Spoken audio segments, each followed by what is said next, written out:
Dui personality atau lebih juga dikenali sebagai gangguan identiti disosiatif takkan terhapus dengan sendiri.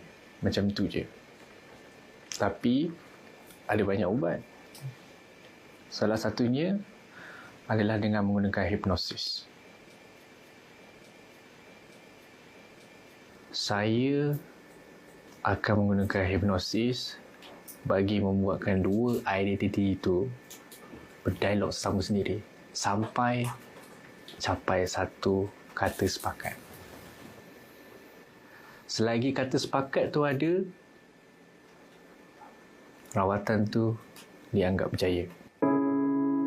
Adakah Aza akan ingat balik semua ingatan sebelum umur 10 tahun? Mungkin juga. Sebab utama kecelaruan dui personality Aza ni adalah disebabkan oleh personality dia yang pertama, nak elak daripada kesakitan. Jadi ingatan dia yang 10 tahun ke bawah tu akan dipindahkan kepada personality yang kedua, Finn. Dan sebab itulah Finn ada idea nak balas dendam.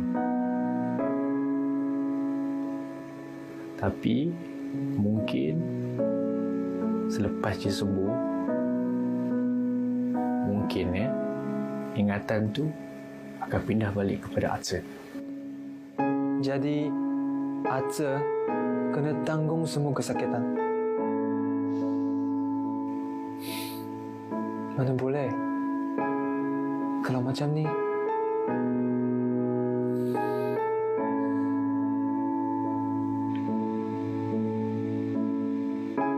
Dr. Ashraf,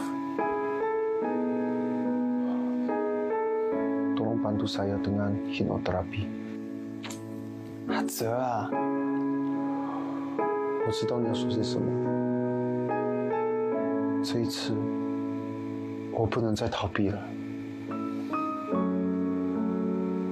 我要去承担，这本来就属于我的责任。